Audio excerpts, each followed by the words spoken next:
Welcome to the AntonioTalks talk show. Last week's episode was quite an interesting one, don't you think, Linus? It was.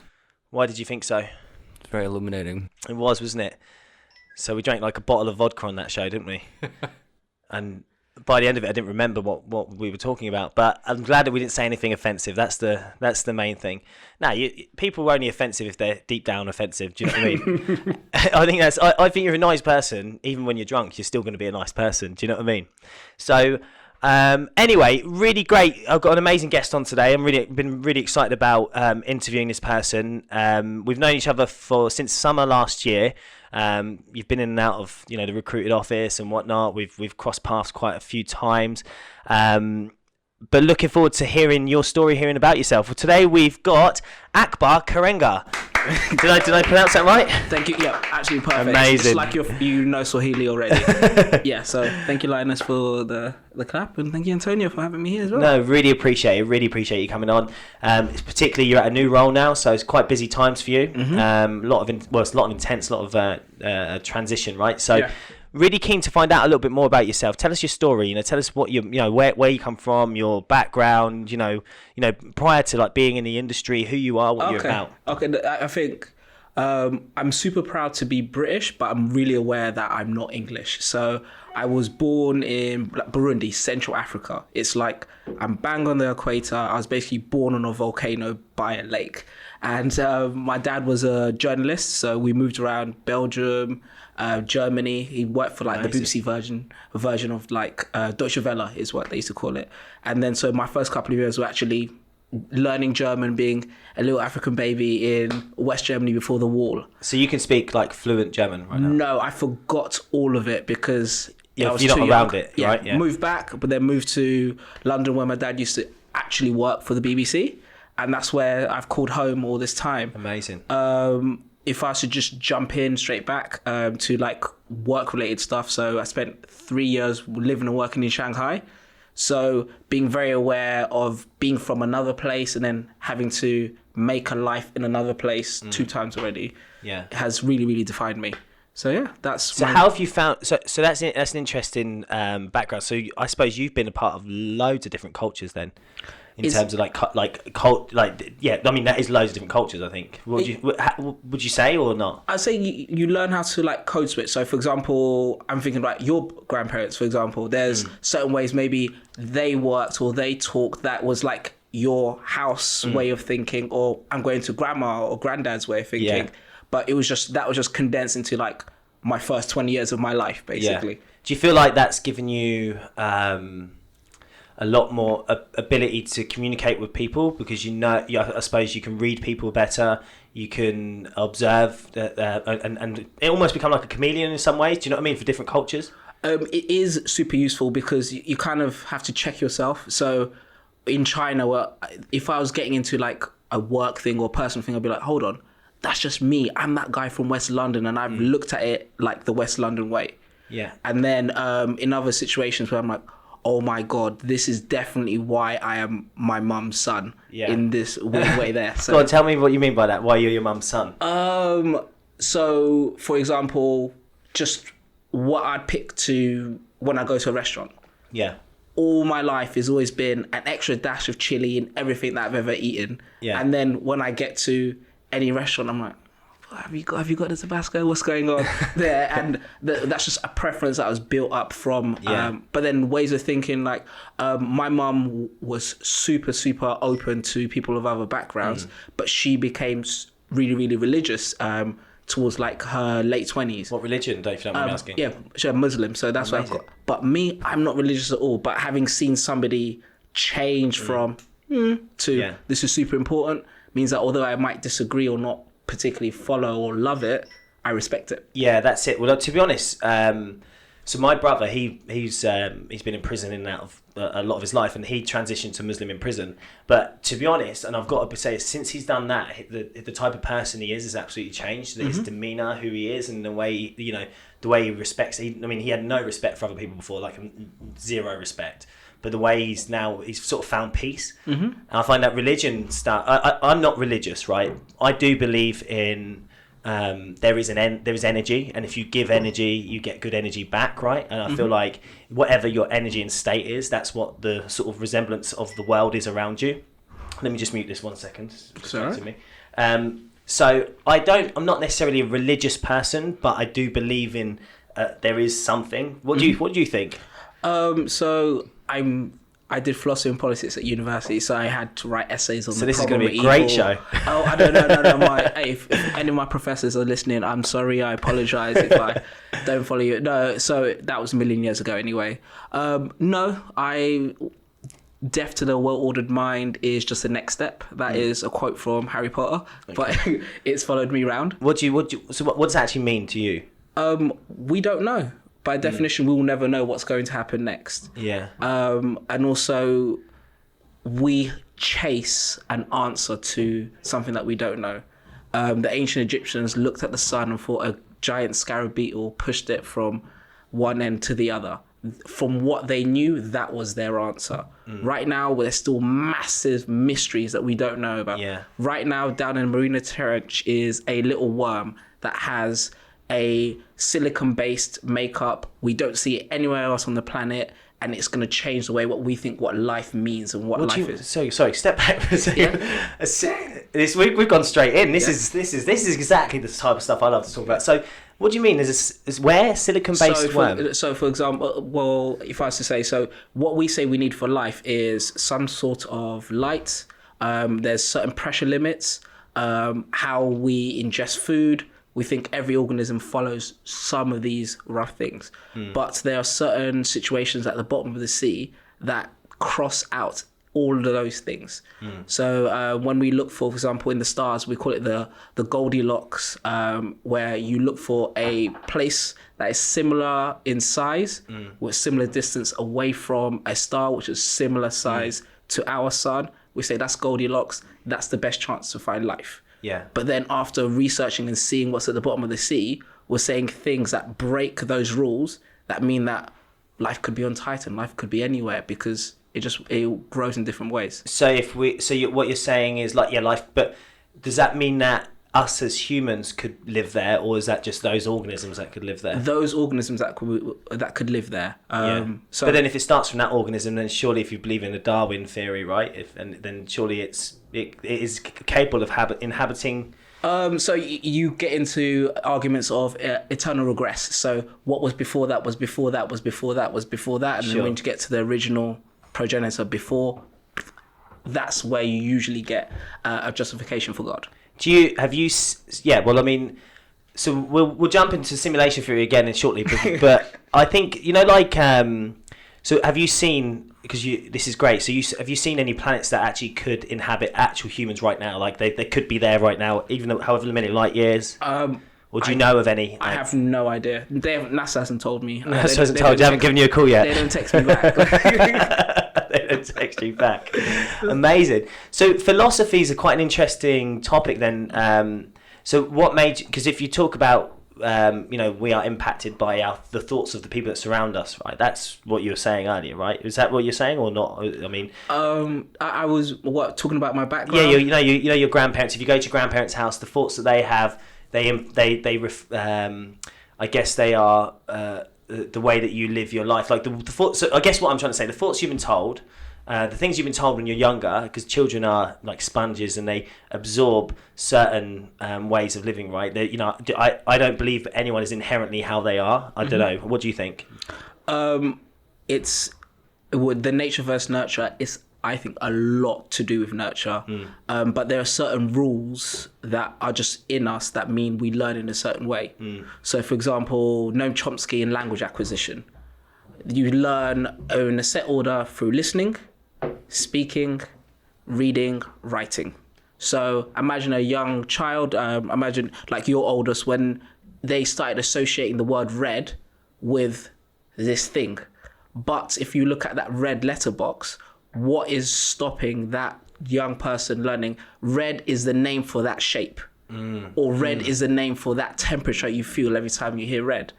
So there's certain ways that Wittgenstein called it language games, where we start to categorize super early what we mean from all of our inputs. So we definitely take a lot from outside, but initially there's certain things that make us sort things out in our head. Do you think that people are born murderers then? 2.3% of the population will always commit crime. This is consistent across all civilizations. It can't get any lower than that. So is there... What's the rationale for that, if you don't mind me asking? So there's a couple of things. So to be like medically a psychopath, where I just don't feel how you feel. And that means for me to hurt you, it hasn't violated any morals in me. So that's how you get crimes of just like serial killers. There's one aspect there. There's also like weird crimes of opportunity. So if I want something and I see it, you just like weirdly, some people will steal. So that's what that percentage will potentially hug around. But then no one is naturally leaning towards. There's scary numbers around historically, people who were in care or carers at a young age, people who had transient early lives. Maybe there's more leads in that, but that creates more likelihood, but you are completely in your control to go against your upbringing. So would you say like a lack of, because what a sociopath is or a psychopath, like what's the difference between a psychopath and a sociopath? I don't know. Would you say they're quite, I mean, they just lack empathy? It's a lot of empathy thing, isn't it? It's like a lack of, should we have a look? Let's see. Let's have a look. So I think, because I think there are sociopaths out there, and I don't know if you know, when you just like, there's certain people in life, maybe it's a lack of meaning, or because I think my brother, he would, I mean, he's doesn't do any crime like, you know, murder or anything like that, you know what I mean? But it's all sort of petty crimes, so to speak. But at the same time, you know, he sometimes lacks the ability to feel what, you know, like someone else is feeling like in terms of empathy. And in that regard, do you think that would have driven him to commit crime because he doesn't know the impact that would have to someone else who's around him? Do you know what I'm saying? You lose one of your breaks. So it could be like a self-designated moral code. Do you want to look for a difference between a sociopath and a psychopath? Yeah, so it's definitely case by case, but we actually look at, for example, on a, like in America, in the States, for example, and how some of the challenges they have around how disproportionate, if you are doing one crime or you're from this type of person, you get that. And so if you look at what was my realities growing up, what was good and bad, what were my punishments for doing something bad, who decided what was good, were they consistent with that, was I rewarded when I was good? All these questions. That reward thing actually is funny, because so I have two children, right? You've met them, haven't you? Yeah, Leonardo and Alaska. And you know, you're always trying to do your best as a parent, okay? And the funny thing is, when you're parenting, you are your child may like go and do something wrong. So say Leonardo, he'll like, you know, barge his sister out of the way to try and get into a car. And then you'll tell him off, right? You say, don't do that to your sister. Like, that's your little sister. Look after her. That's what you need to do. But then you immediately as a parent feel bad. Like, you feel bad for telling your children off. And I do. I mean, I can only just say it. And I've spoken to other parents; they feel the same. And then, so like 5 minutes later, after telling them off, you give them a cuddle and all that sort of stuff. So it's almost as if that there is no real consequence to that. You know, him pushing his sister away. It's not a big thing, but what I'm saying is, do you think that those small acts can be incremental to creating someone that doesn't think that there's consequences to things? And let me answer that question first. Actually, that's an interesting one. I would say that there are like big events that would maybe clarify that. So it could be the first time that you did something like super, super bad. Yeah. What was it? So nicking a couple of quid out your mum's purse. Yeah. How did she handle that? Or the first fight that you had, or being the victim of bullying for the first time. These kind of things, maybe they build up to you being who you are. Amazing. Have you found, what's the difference? So So the key difference between a psychopath and sociopath is whether he or she has a conscience. The little voice inside that lets us know when we're doing something wrong, says L. Michael Tompkins, EDD. So yeah, basically a psychopath doesn't have a conscience, apparently. If he lies to you so he can steal your money, he won't feel any moral qualms, though he may pretend to. He may observe others and then act the way they do so he's not found out. A sociopath typically has a conscience but is weak. He may know that taking your money is wrong and he might feel some guilt or remorse, but he won't stop his behavior. Both lack empathy, but a psychopath has less regard for others, says Aaron Kipnis, PhD, author of The Midas Complex. Thank you very much. Thank you, so that's the difference. Is that it's just a level of severity, isn't it? I think that's all it is. Do you know they I don't know if you've seen that study, but they say, and you know, obviously I'm a CEO, I don't think I'm a sociopath, but they say all CEOs are sociopaths, or there's a majority of CEOs that are sociopaths, because to be able to be in that role, to be able to make those decisions, to be able to well, it's more of large corporate organisations. What do you think of that? I'll use a different context. So Mike's girlfriend, she was a tap dancer, musical theatre, everything. So her whole life she always wanted to be there. There's a certain level of like confidence, shyness, narcissism, self-love, self-hate that makes somebody go, right, this is me, I'm on a stage. To be a leader in a business, there's been so many times potentially where many people have said, no, you are wrong.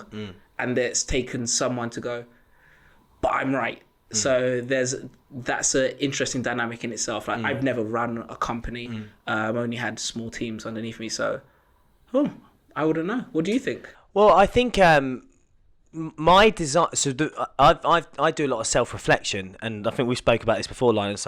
When we were in America, I do a lot of self-reflection, and I look within. So I'm always looking within. I'm thinking like sort of so what, and I've spent years since I was 16 reading self-help books because I'm just interested in it, right? And so what that's led to is I had to do a lot of work on myself, which I think is super important. So I think actually when times are good, people should be reading self-help books because it equips you with the ability to deal with things, you know, life situations, occurrences, when they come along, and you're able to be way more resilient to it.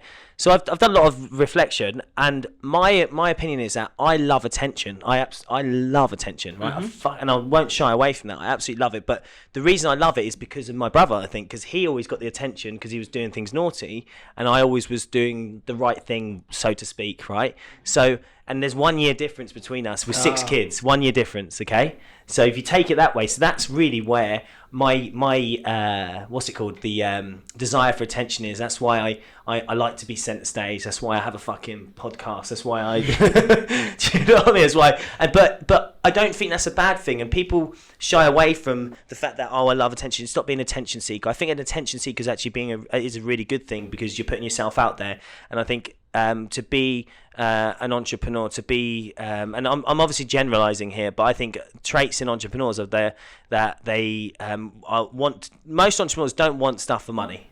Let's just put it that way. I don't know if you've met many entrepreneurs, but I have, and I noticed that most of them, who are starting startups or whatever, they want to do it because they want the acclaim for doing it instead of the money that comes with it. So if you look at fucking Mark Zuckerberg, do you think he cares about money? He started the business to try and get back at his ex.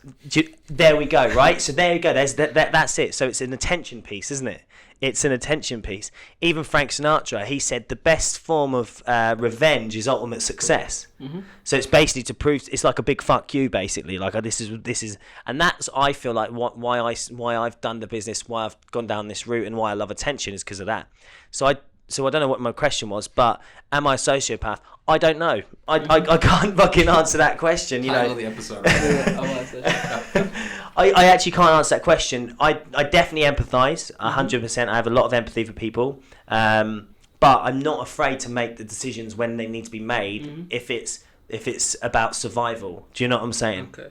Well, maybe if I was to spin it out, so it's super interesting. But what we allow other people to do, there's certain things that, for example, regarding gender, there's certain behaviors like it would be super interesting seeing your son and daughter grow up and how they will be rewarded or told no in life when they're in school, when their first jobs, compared to each other.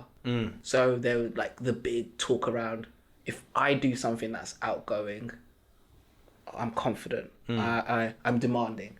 But if it's a woman potentially doing it in the same context, in the same thing, and I'm there also 5. That's a really interesting two point. brothers and 2 sisters.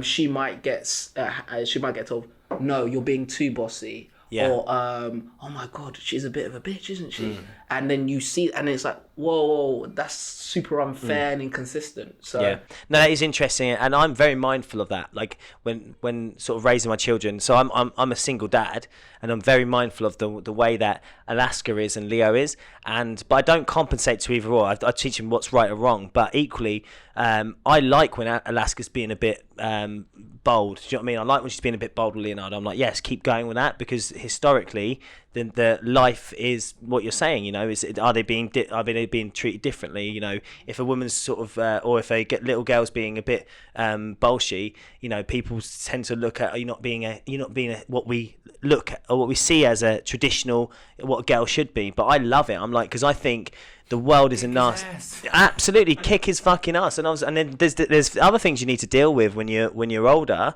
Well, when they grow up, it's like, you know, because men are, you know, and again, it's a generalization. Men are more dominant, right? They are more dominant in their thought process. And I think, you know, I would say, if a man has a hammer, he'll look for nails. So if there was like a skill that has led to somebody, a man or woman, being good at life or like move them along, they're gonna look for the hammer and they're gonna go, I'm gonna hammer.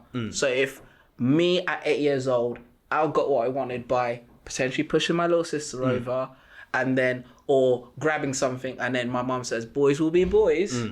When I am 16, when I'm 25, I've still got that hammer. I'm like, where's the nail? Yeah. That's a great point.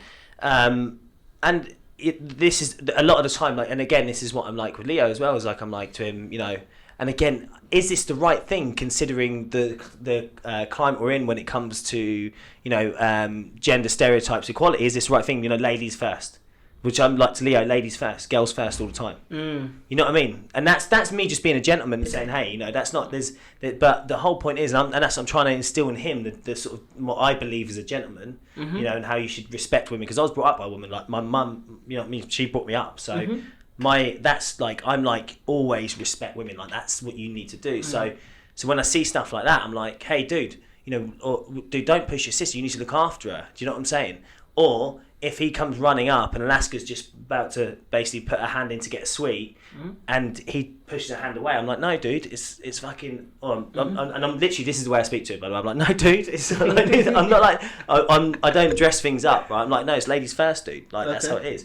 And it's one of the things, actually, this is a really positive thing for me. But you know, I don't know. I'd love to hear your thoughts if you think it's a negative thing or whatever. I'd love to hear that. One of the things that I love to see is when I tell Leo, or I give Leo a lesson, like ladies first, for instance, or the other week he was trying to use his cutlery and he was like, just couldn't use his cutlery, and I just basically look, stab the fork in and then like swipe with the knife. And he's like 4 years old. Most parents don't give their kids like that. Well, most modern parents don't give their kids sort of forks and knives, they're scared they're going to poke their eye out or something like that. But and then he came, then I had dinner with him 3 days later, and he's like, this is how I do it, and he's doing it perfectly. So when you see them do those lessons, that's great. Or when he came back to me 3 weeks later, and he's like, yeah, it's always girls first. But then does that, again, is that an impact on his life? Do you know what I'm saying? It's no right answer, is there? Like being a parent is the most difficult. Are you a parent? No, not yet. I can only imagine from the outside. It's so hard. The books on it will never put you in that position. Yeah. So I'm at that age now where a lot of my friends, they're having their first kids, and I'm like, what's he like? And they're like, the book said this. I think that my parents are this. There's so much, and you can only do your best. 100%, and that's why I, you know, again, back in the day, I was like, I'd never give my kids McDonald's. I'd never. Do you know what I mean? We go to McDonald's all the time, man. I'm joking. Like, I'm sorry. It's like you'd say that back in the day, but actually, the reality of being a parent, like, is so different to what you think it's going to be. So yeah, but let's talk about you more, because what I'd love to know is more around. So tell me about why you study philosophy, because it must have been that you've had an inquisitive mind, and where did that come from? So you know, was there a lot of open conversation in your family as you were growing up? We are just a family who, like, at a dinner table, everything gets hashed out. It's like, why? Because is such an important word. So it's just like four of us, five including me. So that was just always what happened. I was super lucky in terms of my teachers when I was like 14, 15. They just encouraged that, and that was great. And then I chose something that I got good grades in and I liked, and it just happened to be these two things. So that's how I initially started. Has it molded or changed like post 21, 22? I'd probably say, just from like my YouTube is just like weird. Like, how does this work? Like School of Life and all that stuff there. But then it helps me sometimes just think of more open questions, be a little bit more open to somebody who maybe is super coming from a different perspective to me. Because you've got quite a calming energy, haven't you? Would you agree? Like, you've got quite, when people are around you, they probably feel quite calm. So I did Strengths Finder actually on this, and it's apparently I've got a very clear poker face. Yeah. So when somebody says something, I'm like, what is he thinking? So I should probably. That's so fucking funny, because I was like, is he enjoying being on this podcast? I'm like, fuck me. He's just sitting there like, I'm like, where the fuck is this going? I know, but then also in my job, I've had like my first. I started off in S3 in recruitment. I think like big salesy position. Sorry. My director at the time, Kalpesh Back. What year was that, by the way? This was 2011. So was that when they were all around the Soho area, weren't they? Yeah. So Soho Square. Kalpesh Baxi, my first sales director, he was like, if you're on a call and you're talking more than them, that's not good. They're like, you've got 2 ears, 1 mouth ratio. So initially I was like, proper like, wide boy, how you doing? This is what I'm going to do for you, blah, blah, blah. And then after a while I was, oh my God, it works the other way. I got more information. I got that extra lead. They told me where they were interviewing. They told me why they were going to say yes or no, maybe. And I was really bad at it at the beginning. And then hopefully now, after making mistakes over the last 10 years, I'm better. Did you enjoy agency side? How long were you in agency side? I was agency for 2.5 years. Yeah, same about the same time as me, actually, yeah. Did you enjoy it? Yeah. Definitely the first year, because it was just, everything was new. It was like, I was fresh out of uni. It was super fun. Learnt loads. Yeah. It's mental S3 as well, isn't it? Yes, it is. I've heard some fucking stories out of that place, I'll tell you. Like, to be fair, I'm going to defend it a little bit, because... No, I'm saying in a good way. Like, again, I'm a reprobate, so... let me put it this way. So it's like 5,000 to 6,000 people come through that business like every year. Yeah. So that means that there's just more stories to tell, good, bad, or indifferent. But they gave a lot of people chances early. They smashed the training, man. The training for recruiters at that company. You know, I would always hire an S3 recruiter. Always. I would always, because the training that they managed... Well, I mean, I don't know how it is now, right? So, but, you know, the training they managed to do and to build people up in a rapid rate is amazing. What did you think... What made you leave then? What made you leave? So I got approached by, it was like a digital marketing boutique one. Like, it was in Leicester Square instead of Soho Square. So I like West London for some reason. And they just talked to me about, you're looking after loads of different markets. Why don't you just narrow in and focus and look down on one? You can really craft. And yeah, that's when I joined Propel. So they really sold it to me. Propel, actually, great company as well. Propel. I'm super lucky. Like Melina. So how she started off so early, where before digital was a thing, like they were there. What I love about Propel is also that they're not seen as a wide boy agency. Do you know what I mean? They're seen as like I don't even think they're not even seen as like a recruitment agency. Although they're seen as like a talent boutique, as you said, you know, or like a boutique. And the relationships they have, are amazing. Constantly tried to, back in the day when we started this business, constantly tried to BD Melina all the time. Never got anywhere. So I don't know if that's saying something about me or the opportunity. I don't know. Like, so let's get back to. So you're a bright spark, dude. Like, you're a fucking bright spark. I can tell.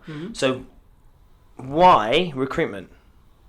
It was one of the things where it just by accident. It was like I remember Daisy Dupree, who's now I'm not going to mention her company, but she was an absolute amazing rec to rec. She found my CV, I don't know where, and just like sold me the dream, closed me, and said, just go to this assessment center. And then by the end of that week, I'd gone through 3 different S3 companies, and then it was coming up to offer stage. I was like, which one did you choose? Real Staffing. Real Staffing, yeah. And so then it was like, within 2 weeks, I was like, from I don't know about this to research and get to interview and get to somebody saying, would want you to come on board. How about the second week of January? Yeah, amazing. What would you say the biggest skill you've learned from being in recruitment? And I'm just trying to get some segues here so we can get out of the recruitment conversation. Yeah. But what would you say the biggest skill you've learned? So biggest skill in life is like you are not the most important person in a conversation. Like I know what I like to eat. I know my sort code from my bank. I'm the expert of me. So then if you're in a conversation and you just say, why am I going to say something that I already know? I don't know this about that person, and just ask open questions and really pull it out. That was a super, super important lesson. The importance of, this is kind of a little bit unusual, where it's like what you know is important, but also who you know and how you make them feel. There's been certain amazing situations in my life when I was like, why did that person recommend me for that thing? I thought I wasn't ready. They thought I was ready. It's because I was extra nice at this thing, or I followed up with them, blah, blah, blah. So back when you said about giving back in terms of like energy, pay it forward. Pay it forward now. Do that favor for that one person. At that person when they're asking for help with, are you sure? Introduce people. Make that like a religious thing, and you're going to get something. Did you not notice back in the day when you were doing recruitment, and so let's say, because we all know the tactics we had to play, we don't need to talk about those, but let's say you'd communicate with a candidate, but you kept that candidate in the loop all the time. I was always so forward thinking that I'd go, I know for a fact that this person is head of product here. I know he's going to go into another role. Even if I don't place this guy, he's going to go into another role. So if I just let go of him, don't get back to the geezer or the woman, if I don't get back to them, then what's going to happen is they're going to be pissed off. They're not going to recommend me at all. So when they go into this role, they're hiring people because they're not going to be hiring people. But do you think a lot of people miss that forward thinking piece in recruitment, in the recruitment industry, or in life, I suppose? I think the largest thing in life, it's easy to be transactional. Yeah. Like seed theory always says, just plant 2 for every one that you take. Yeah. Plant 2 for every one that you take. But that takes a lot of discipline, and also you don't see the benefits of that in the first 2 weeks, in the first month, maybe the first 6 months. So to be like consistently known for one thing or another thing requires the consistency. So you can't at one time treat somebody like, oh, you're just a CV to me. Then say, oh, by the way, thank you for your new job.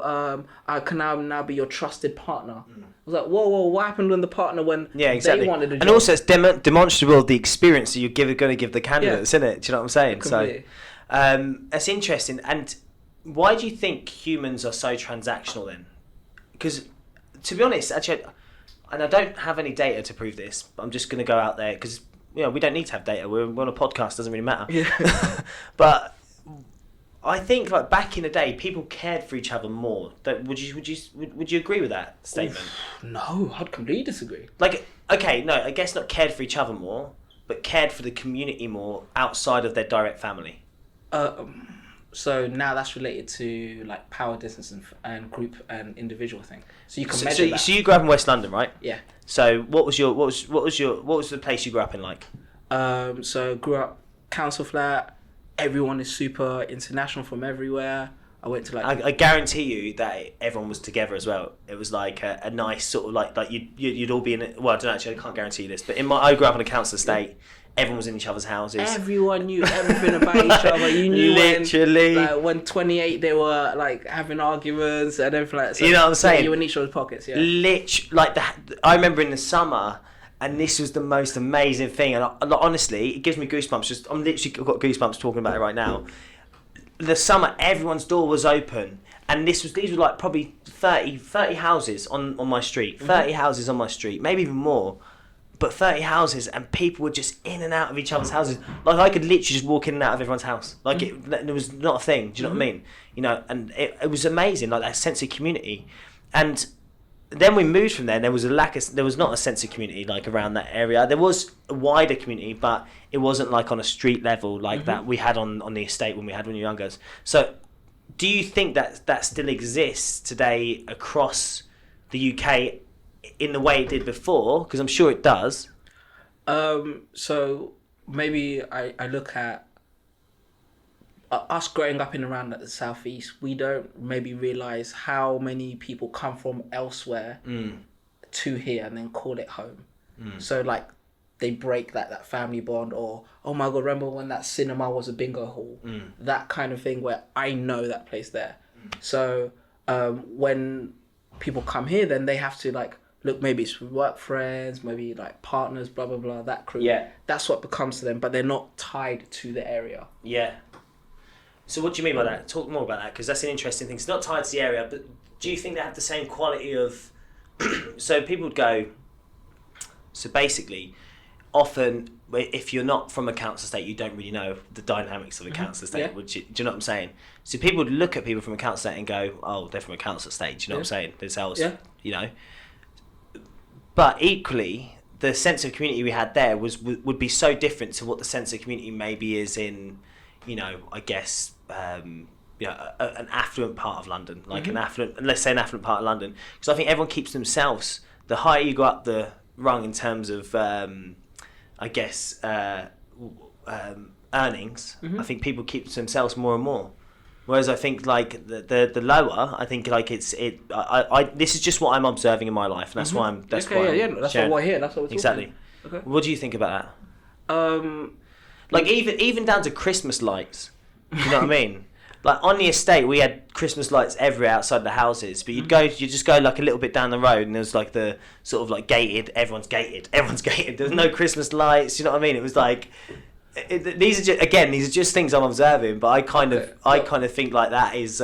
Maybe you could put it this way. So like when I was growing up, what we did after school was maybe you went to an after school club, maybe you went to a community centre, or maybe you played out. Yeah. While maybe if you're a parent of a kid at that similar age where I was, maybe you take them to this class or this activity that maybe has a number on it. There's like, it's like, I don't know, it could be a musical instrument, it could be a ballet or a super unusual organised sport.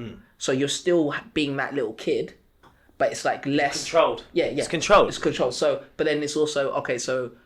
I am a parent of a particular blah, blah, blah. The parents of that kid are also of that background as well. And we've created like you look like me, or you move like me, or you speak like me. And that's what the hub, where I didn't have that option. Yeah, we didn't. Like there was no guess, and also, no dude, guess how list. creative were you as a kid? Like, because... I mean, we had like nothing, right? So we'd just go out in the street and like I'd just find sticks. We'd just find sticks. We'd build dens. Obviously, I think this, but I actually think it's not just a class point of view. Actually, I think it's actually just a state as like the way we've grown in terms of technology being able to be more accessible. I think also the way that I think us as a generation, me as a generation, and I look at the other parents around me, and the way we so to speak mollycoddle the children, you know, and we don't want them going out, you know what I mean, because we don't want them playing in the mud, we don't want them doing this, that and the other. Like I'm sure that there is again, it's a generalization, I'm just speaking from my point of view, but I do think that if we take, okay, so the other day I saw this is the rise in mental illness between 11 to 14 year olds. Okay, so let me just take this up. Keep Akbar entertained while I'm getting this quickly. There you go. So Linus, Linus, what do you think? So obviously Linus, you so not obviously the same, but your dad was military, right? No, he was in automotive industry, but we did. Automotive. So basically, I have so many points based on everything we were just talking about, but basically, I want to condense it to I had similar things to what both of you were talking about, for maybe a slightly different way of approaching it in terms of like, because I was always the new kid at a school, and so like even though I was actually very introverted, and actually a bit later in teens had quite a self-esteem issue or like confidence issue or whatever, but I was almost forced to be, but I was definitely the class clown when I was kind of comfortable, so I was kind of like this, I had to perfect this immediate fitting in, but it also gave me a lot of like, well, I'm doing air quotes, trauma about like certain types of bullying and stuff like this. Yeah. And then also I think it's a good thing to I think as a kid you shouldn't have technology so readily available. Really? Yeah, like oh my if you're God. from like 0 to 5, you should just be playing with sticks and toys basically. I don't know. So how many schools or high schools or middle schools you got? Just was it a lot? So go on. So it was like kindergarten in Germany, and then England, primary school in Hanover, Mexico, and then Budapest was I think, and high school in Munich after Budapest. Oh my God, that's a lot of change. And really then early. and then moved to London. Yeah. Okay, cool. And so it was, and also kind of like sometimes it was very international groups, but sometimes like in Mexico the kids have been together since very early on, and you very much felt like an outsider. And also it was broken up into genders, or it was like boys and girls school separated. Like, so here's an interesting thing, right? Just on that, Linus. So this is what I read the other day, right? So this is basically the rise in mental illness between 11 to 14-year-olds, and the reason that I think is happening is because of technology, and I do think because of the way we're doting to our children. And actually, that was my general feeling. So, at the moment, 1 in 5 children have mental health problems. Children, it's 11 to 14, right? 1 in 5. Okay, would you say, what was you going to say about that? So if it's that mirrors with what is the adult population, it's not that it's a rise; it's that we actually watch for it. So it was an under-reporting of it. Which actually, I was going to ask you afterwards. Again, do you think it's actually happening, like, or do you think we're just not reporting on it, like that, and we're not able to observe it? We weren't able to observe it back in the day. Yeah. So, for example, a couple of my friends are teachers, and the training that they get to look out for certain behaviours that could lead to it, the support around referral systems around when you see something, or even, for example, I was a recruitment manager at a startup, but they're involved in edtech. I had to do prevent training before I started. What do you mean? So prevent and safeguarding training. You have to do an online questionnaire about what would you do if you think somebody is in a precarious position. Blah blah blah. Okay, you have to, and you can't get past your probation unless that's done. So interesting. Imagine 20 years ago, if like the recruitment manager for an edtech business wasn't going to work with people of a young age, was not a teacher, I would not have taken that. But now it's legislation that we have to do it. That's awesome. So here's another thing. So there's a 43% increase in diagnosed ADHD. But to be honest, how do you diagnose ADHD? Honestly, I have ADHD. I'm self-diagnosed, to be honest. Like, but I have traits of someone with ADHD. Like, but I'm not completely attention deficit. I think I do too, to be honest. Do you know what I mean? So my dad does too. I think there's like. I do think it's because our attention spans just don't last longer than X amount, because we just have so much stimulation around us anyway. And also, it's a big assumption where handling the environment that way is that's not the right way.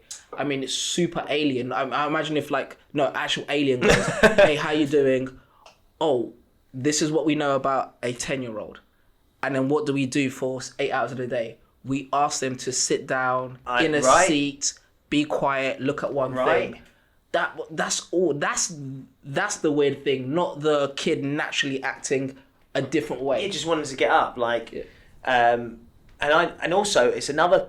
What else it is about is basically how correct is the curriculum for that individual? It hasn't changed. I always had an issue about this. Like, I always kind of hated academia in school, but I was like, I had such shit grades because I was just like, you're bored, right? You're bored. Engulfed in daydreaming. Like, I was like, I'm in a fucking jungle with like space marines. Guys, it's not incompetence. It's by design. When we had the first times, how it was the late Victorian era is when we had enough money, enough time to decide, let's build proper state schools.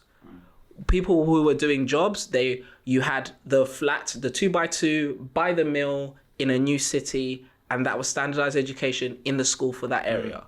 the world, we've gone through 2 different industrial revolutions since then, but still essentially, what does the classroom look like? No matter the overhead projector, it's still 1 teacher, 25 kids listening. That's how I think anyway. Yeah, I think you're fucking right. Like, what we put Leonardo into Montessori. Yeah. And honestly, I love that place because it was less, because we'd go to the other ones and I'm not, nurseries are nurseries or whatever, but the Montessori was all about what the individual child, instead of like, well, here's what we do. It's like, well, tell us about Leonardo. What does he want to do? Like, what's he interested in? And what I loved about it was that, he could just flow, like wherever he wanted to go in that day. There was no, right, guys, we're going to be doing this today, and everyone had to do it together. It was like, wherever you want to flow, just flow, right? Mm-hmm. And that was really important. Here's another piece. A 37% increase in adolescent depression has happened. Mm-hmm. So, and there's been a 200% increase in suicide rate in children between age 10 and 14. That's just fucking mental. That is a scary number. That's fucking mental. I mean, when I was a kid, I was just more interested in sort of closing the fridge to turn the light off and see when it would turn the light off. Do you know what I mean? In the fridge. Mm-hmm. But to hear about that's fucking crazy. And so basically, they're saying that kids are being overstimulated today. Mm-hmm. So what that means, and actually, this is interesting that I saw this because I met a guy the other week when I was at an event, and he was a child psychologist, and he said, the best thing you can do for your kids is make them bored. He said, make them bored, which is nuts, right? Because you're like, kids are complaining. But then they have to think creatively. Well, I'm just going to create a game out of this. And then I can instead of being stimulated and having to deal with that boredom, through an iPad or through TV or whatever, you can create your own fun, right? Mm-hmm. Which is, I mean, come on. We were on the state back in the day. I mean, even you playing out. You'd play out, wouldn't you? You'd just go and just fucking explore shit. So I'm a little bit like contrary. I think kids should get some of these things earlier and know where to go or how to use them. So, like the suicide rate, that is super scary. But then, for example, like an iPad could be used for education, yeah. But also it could be creative ways to have fun. So, my little sister taught herself Fairlies because she downloaded an app called like Sumul, and it just teaches you how to amazing. Yeah. So completely didn't know about it. And then she was like, oh yeah, that's funny. She heard it. She's like, look, I can play it as well. I'm like, how? This is that's awesome. She was 7 years old. So yeah, I'm not saying it's all or nothing, right? I'm definitely not saying. But what I'm saying is that all is bad. Like all just games all day, and also even all like I've noticed even with my son. When I let him watch YouTube just for like 30 minutes, it's like, his eyes like just he turns into like a zombie a little bit. Anyway, so what they're saying is basically, this is the reason for this is emotionally available parents are limited. They don't have clearly defined limits, children, whereas, and that's important as well. Clearly, that's something you were talking about earlier on. Having responsibilities, balanced nutrition and adequate sleep. Movement in general, so being outdoors, because a lot of it's even if you go take them to a play centre, it's not outdoors, is it? It's take them out, fresh air, all that bollocks. And then creative play, social interaction, and unstructured game opportunities and boredom spaces. This is what this said. Mm-hmm. This is what the study said. So that's interesting. So that's one of the things that I think is that societal. I mean, is this societal or is it parents? Or is it because we've had it too good? And I can't wait for you to have children and hear your opinion. Yeah, okay. So, like for everyone out there, I am single. No, but I would say maybe I put it back to you because I'm going to ask you a question and just tell me how you dealt with it first. So, when you picked schools, you mentioned that they were options and stuff like that. Did you go visit every single one? No, so I was with my ex-partner at the time, and obviously working all the time. I didn't actually go, and I held my hands up. But I always wanted him to be in that long riding school, which is this school, because I mean, to be honest, where I am, the schools are great, and actually, I think there are a lot of worse schools in the world, like like in the UK, in Essex. Okay. So actually, we're quite fortunate in the place that we put ourselves into. So I can't really complain around that. But equally, I do think that what I don't like about schools or the systems in general today is that kids, I know it sounds really bad, but kids are like taught around like 5th place awards and stuff for being 5th place and stuff like that. What do you think about that sort of stuff? Like, you know, given just the taking part is what counts. Participation. Instead of winning. Like, I don't think you should celebrate it with like an award or like I completed year 1 or something like that. So no, I think those sort of things, they go too far. But then it's a good lesson actually to learn that I didn't win or I lost. That disappointment has, like we talked about, like what it takes to be like a CEO and stuff like that. Having genuine disappointment can sometimes be an amazing spark into something. And also in life, you're gonna get shit news. Absolutely. So if you're practicing and risking, like when you're 10, 11, going, no, sorry, you didn't get into that thing that you wanted. Yeah. Try again. Do you think that people take people in general? Let's go away from sort of child psychology now, although you're not a specialist in it. We just seem to talk about that. Yeah. Do you think people in general don't take enough risks? Yeah. Right now we are. So most people listening to this, they have a semi-comfortable background. The worst day of your life is nowhere near as bad as it could be in another part of the world. Boom. 100%. Absolutely agree to that. 100. So that doesn't mean, you should do this new thing, but you can turn your side hustle into, grow that out a bit. Your pals on that Bov Tuesday drink, don't go. Do that thing with that one person. My ex-girlfriend, she found salsa dancing randomly when she was 26. And now she absolutely loves it. Yeah. And this is something that's made her go, I want to travel this place or that place. And she's getting really, really good. Yeah. Open yourselves up to just trying something. Possibility. We talk about possibility a lot. And the funny thing is that people have capacity, but I think it's about a limited belief system. And I think people have a limited view of themselves. They think, I can't do it. And to be honest, I would have thought back in the day that I couldn't do this. And I'm not doing anything amazing. I'm just running a company. It's not like I'm fucking solving world hunger. Do you know what I mean? But what I am doing is doing something that's fulfilling. And the reason I'm doing it is because I just couldn't accept that I couldn't. Do you know what I mean? I just couldn't accept those things that I couldn't do it. And I just went, well, okay, we'll fucking go do it. And so I'd do my 9 to 5. I was working for Accenture at the time. I was doing my 9 to 5 in recruitment. But then I'd go home and spend fucking 5 hours working on my hustle, which is now this. This is my hustle, so the side hustle. And eventually I started earning enough money to be able to pay myself to be able to do this. So the key thing is, I think it's about ignoring, so let me ask you a question. How much, because I don't know how many times people think of this, I don't know how other people feel about it, but when you want to do something, how much do you hear in your voice you can't do it, in your brain you can't do that, or the doubt? Not maybe you can't hear that, you can't do that, but your doubt. So it's literally the question I ask in every interview now. So risk appetite.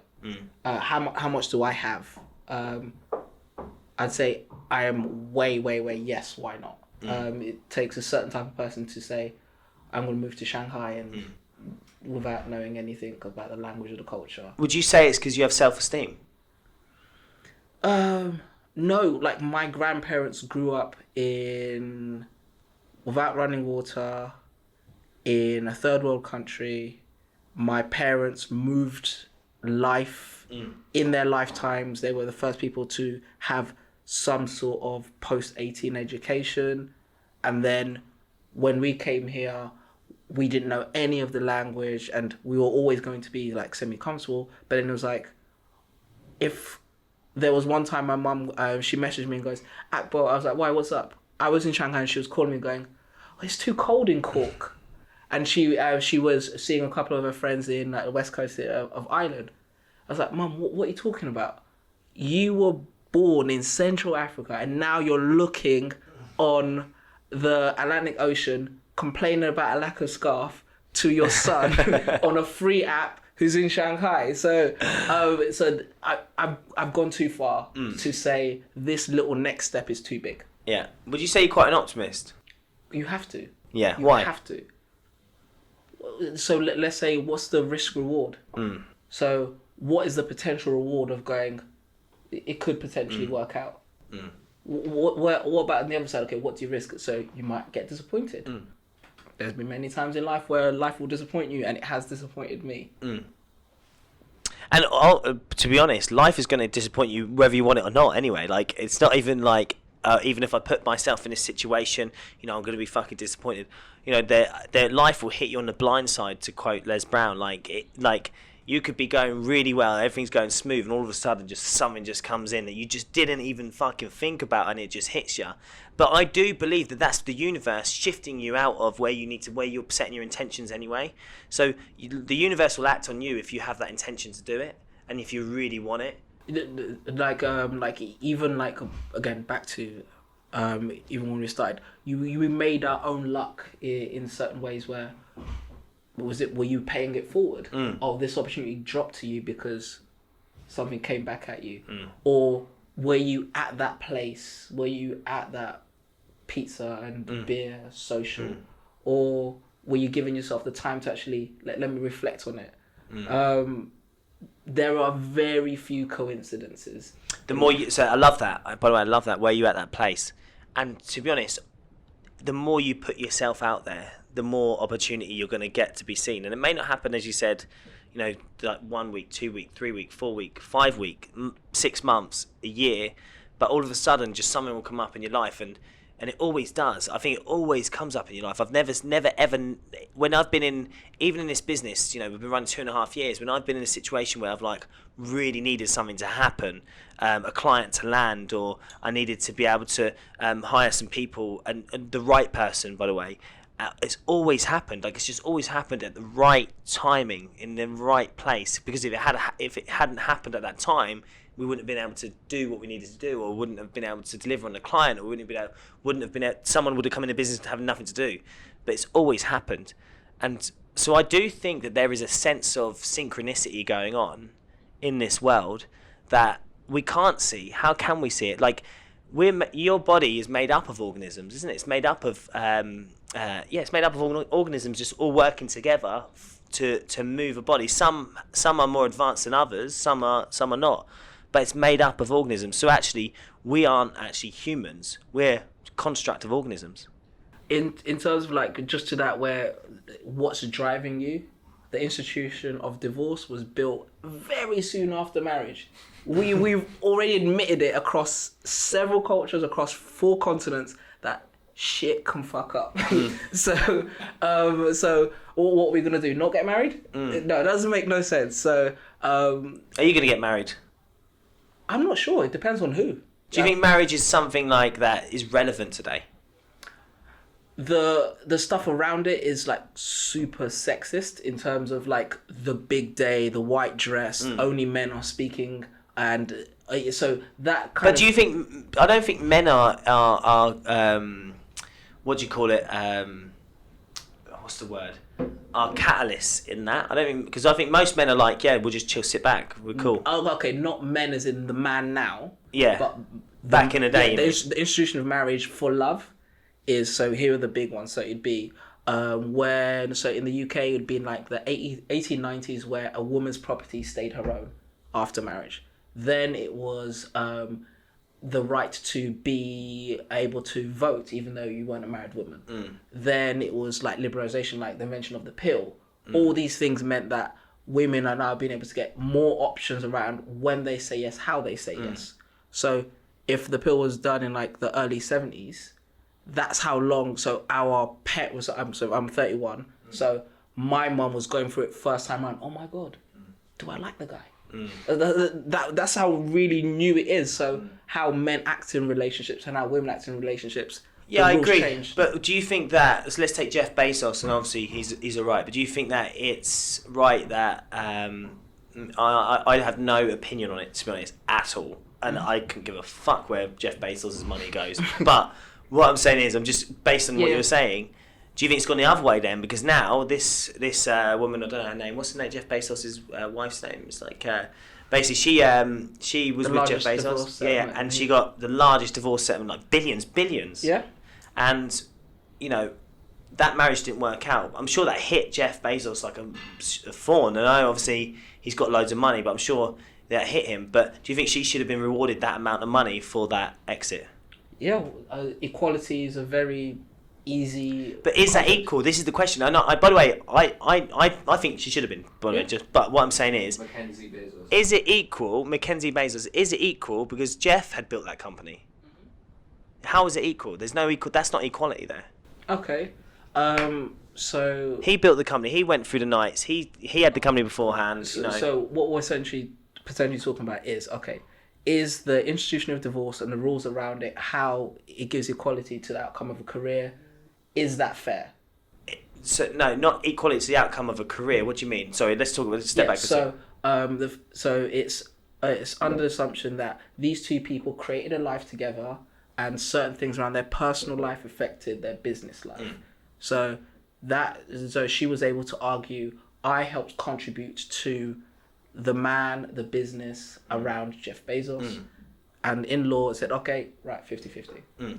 No, it's standard in law though. She couldn't have that because it was standard. It's just standard. So equally, if you tried to fight, it's just that's the law, isn't it? But do you think that? Okay, this is a better question. Do you think that Mackenzie had that much of an impact on Amazon that warrants more than say someone who'd been there in administration for 30 or for 20 years? Yes. So you think Mackenzie, who didn't really have a direct impact to the business, we can't raise, was better than an administrator? Here's my point. So we can't raise the cult of the entrepreneur, the cult of personality of that person, and then actually what 60 to 70% of that person is their relationship with their significant others. I absolutely agree with that. To be honest, I fucking agree with it because I think behind every every good person is another good person, and I do believe that. If you take like the support network you have in terms of relationships. So I've been single up until recently, and most of the time when I was running a business, my energy was spent elsewhere trying to get back into a relationship. Do you know what I'm saying? Mm-hmm. And so that energy, and also it was more around like finding the right person for me, right? And I do believe that if you find the right person, they're your support network. Because Jeff probably has gone through shit building Amazon. There's been times where he's been in turmoil. No, not probably, definitely, 100%. And so he's gone back to Mackenzie or whatever, and then she's given that advice, that guidance, where to go to, or whatever. It doesn't matter if it's a woman or a male. But what I'm saying is that that support is super key for anyone in life. Mm-hmm. But I do think that it was exacerbated, the money that she received, just going to say. I think what they should have done is gone, look, right, or she should have gone, well, I'm going to give most of it to charity because I don't need that money. She set up a philanthropical fund after it. But that's a fund, so that's being paid back into. So people are paying into that fund. So maybe that's a tax thing. So maybe we're looking at it. So let's be like super boring, like an everyday divorce. Yeah. With one of us in our lives, it's complicated. 100%. Actually, you're right. When you bring that up, you can't say, well, there's one rule for these guys because you guys have that much money. It's different. Yeah, you're right. Actually, like also David Chappelle even did a whole gag on it where about O.J. Simpson's divorce, where it's like it's like he was annoyed, but he had X amount and lost a big chunk of amount. But if you're like an average humble dude and somebody takes 40 to half, that hurts you. I joke, please. No, but it's fine. I mean, these are just opinions, and the thing is, they're good conversation starters. Where are we at? 20 past. How are you for time? I think I got. Let's go for number 15. 15. Good. Change batteries on the sound recorder. Cool. Do you need a wee? Yeah. Go. Just to continue on that, because I think around equality, this is gender equality. I think it's a very important thing. I think I'll tell you where I've never noticed it, but I guess your life situations will put you in a place to notice it. So me and my ex split up, right? Mm-hmm. And then we had to go through the point of, well, okay, so how do we see our children together, right? Mm-hmm. How do we see our children together? Yeah. And what we did was, what I've noticed is that there is more favour to the mother than there is to the father. Mm-hmm. And that's okay. I don't mind that. And I think, I'm actually okay. I'm cool with that, right? Mm-hmm. But equally, I do think that if a father wanted to see his children, say 50% of the time, or 70% of the time, and that there should be a sort of standing that does not make it so that, you know, immediately it's based on just the mother gets all the control. And this is actually something that I've noticed recently, right? So I do think that there is issues around equality, not just from a male, you know, equality to females in certain contexts, but also, yeah, absolutely gender equality from a female to male point of view as well. Like, so I think with your one there, like, number one, that's your lived experience. So. No, but it's many guys' experience, by the way. Many. No, that's why you got the justice for fathers and stuff like that. No, what I mean by that is not like that. I mean, like, that is authentic because that's you. No one can say that's wrong because that's what's going on in your life, and that's definitely. I would say there's an element of that part of the law that yes, it is not as equal as it should be, but then, or if we were to move it, make it massive, it would be like in other different places. I'd say. There's more examples of inequality against women. 100%. I should. Yeah, and I think we 100. should. I agree. Yeah, so we're agreeing on that. Is there, let's say if me and you were to brainstorm over beers and like solve all of life's problems regarding that, we'd have a very long conversation, longer than this now. I would. I've got a friend who he's super quote unquote traditional, and when he was talking about how he views like people of difference. So he was on a rant in a pub about women, people with different sexual orientations, all that kind of stuff.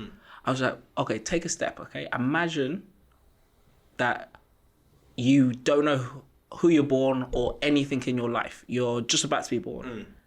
How would you like the world to be like when you were born and you could be anything? So you could look different, you could have a different sexuality, you could have this. What would you want somebody to write down on paper as the rules? And he was like, what are you talking about? Okay, cool. So let's play a game. Okay. John Rawls' original position. This is the whole thing of it. And he was like, okay, fine. No one would ever want to write down in yeah? I think we've lost your feature. Just keep going anyway, because we got on the audio. Yeah, so it would be, what would you want, for example, gender rules. You would obviously write down genuine equality because you didn't know if you were going to be born a man or a woman. Yeah, absolutely, 100% equality, but I think it's not. And again, there shouldn't even be equality of outcome. It should be equality of opportunity. I think that's the key thing because, you know, I could be a father that's an absolute mess head, drug addict, this, that, and the other. And I don't think that you should get equality of outcome. It shouldn't just be automatic, of course, like in terms of like, right, you get 100% custody. There should be certain levels of what's in the best interest of the children and how's it going to impact them. Is this parent, it doesn't matter about gender, better or not better, but is this parent more equipped to, or the same amount equipped, so okay, 50-50, or whatever they agree upon. Equally, you know, around anything, I think it's all about equality of opportunity. If we have the equality of opportunity instead of outcome, what do you think? Because okay, so like, and this is, by the way, this is we should watch actually something right now. Jordan Belfort. I don't know if you know Jordan Belfort. Yeah. What do you think of him? I think that is an example of. So it takes if another person who looked different or was in a different sort of background did what he did, went for the crimes he went in for, and is able now to make money off the back of it now. Crimes? Would have died in jail. What do you mean crimes? This is brilliant. I love this. This is awesome. Okay. So go on. Jordan Belfort, Wolf of Wall Street. Jordan Belfort. Yeah. So he played out in terms of his indiscretions. How he first started with people with not a lot of money. He clumped all their money together into one thing that made him relatively wealthy, and then was able to take his plea, and then now is doing training. I know. Yeah. So this is exactly what I'm saying. That's like, oh, really? And it's not right, is it? Because so this is exactly why I'm bringing it up, right? So basically, he had an opportunity and doesn't make it right. But you're saying that he through that opportunity, or you think if someone else had that did have the opportunity, if someone else did that, then it would be a different outcome. Okay, so the American justice system would treat me very differently from a council state with a Muslim name, with black skin, than compared to Jordan Belfort and the crimes that he did. Yeah, absolutely. That is... If he took crack cocaine instead of powder cocaine, that would be different. Yeah, absolutely. And that's so. Okay, so let's talk about that. For instance, actually, that is a fucking great thing. But do you feel like you've been hindered in life because of, even in UK or whatever? Do you feel like that? We all have been victims of discrimination. 100%. All. Everyone. 100. Everyone. So, yeah, definitely. So you feel like okay. So let's in what ways? If you don't mind me asking. So I will give you probably there's only ever been times where it's been like, I was at a birthday party. So it was my friend Katie's birthday, and we went to a bar in Battersea, in a cool part of Battersea.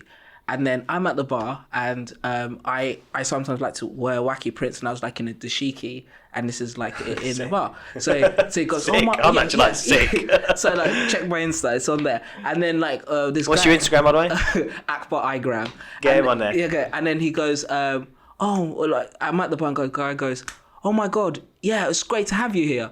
I'm like, yeah, cheers. Been here all my life. Yeah. No. Well, I was like, okay, cool. We carry on. No, he's like, no. Seriously, like I'm having a good time. You're having a good time. You're right. And this is early in the night, so it's not like a 1 o'clock chat. And then he goes, oh, okay, cool. You know what? I'll get you a drink. And I'm like, so I'm sitting. I'm like, you know what? Shoot, go on, fill your boots. Okay, yeah, let's do it. And then he goes, puts his card down, and then it gets declined. And I was like, you know what? Thank you so much for having me here. Let me get these in, okay? And then I got the round in, and it was just like that whole. It's called microaggressions. Yeah. We do little things that kind of signify understandable, relatable, and coached ways to be slightly discriminatory without even realizing. So, I mean, do you think that guy? Okay, so.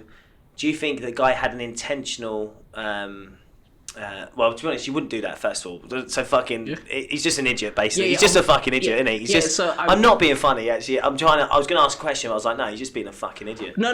Actually, no. I think it'll be fair to like, okay, let's break it down. Where I would say, so I was in his space, in his part of town, quote unquote. He was the person that defined what good looked like and who's in and who's out. Through his position of power, quote unquote, he was like, I allow you into my space because I am woke. Okay, so what do you think about the woke movement? What do you think about this? Love it. When businesses are now marketing to it and selling on how they're woke, and lean into it. So you are making a conscious decision. In life, you're not going to have all the customers. If you are saying, I want people who are this inclined regarding social issues, I want them to be my customers, fill your boots. Go. The thing is, right, what I love about it is that anything, and especially, with corporate companies that historically would never have gone down these routes, ever, in terms of advertising, anything that we can do to start conversations like this, and to make it just normal. Like it shouldn't be a thing. Do you know what I mean? I don't think it should be a thing that we create advertising around this. I think it should be a normal thing, right? But I do believe that are they being disingenuous by having to do that, or is there and these are my questions that go through my head, right? Or is there actual people going, okay, are we doing this for a market employee, or are we doing this because we genuinely believe in it? I had this same conversation with one of my friends, Sean. He helps run one of the first gay rugby clubs in London, and he was involved in the Pride Festival, parade this year. And obviously there were loads of corporate sponsors because it was the 50th. And in and around that, loads of conversations around the people. It was like, hold on, if we're saying people are being cynically targeting people from an underrepresented group because they want to give them more opportunities, I would love to be in a world where that is a cynical action. That's okay. Let that be it. To be disingenuous in terms of how you think, but you can't be disingenuous with the results of what that brings. No, boom. I think that's perfect. That's actually the fucking best way to end this show. Thank you, mate. Amazing. No, Akbar, honestly, thank you so much. I feel like I've had a bit of a psychology session as well. I feel like I've been able to share my feelings about parenting. Although you're not a parent, but you seem to be an authority on parenting now. So there you go. I'm in. No, great to have you on board. If you could leave people with a final thought, what would it be to you? There is. You are going to have loads of opportunities to do the nice thing, do the right thing, do the wrong thing. Just actively really pay it forward. It could be in that time you showed grace when somebody was pissing you off. There's going to be a time when you're going to say, I'm busy, but, and you just do that little thing extra. Keep on doing it. There will be no parade when you do it. No one is going to give you the balloons there. Keep on doing it and watch your life after a certain amount of time and ask yourself, am I doing better? Is this career better? Is this personal life better? So yeah, that'll be my final thought.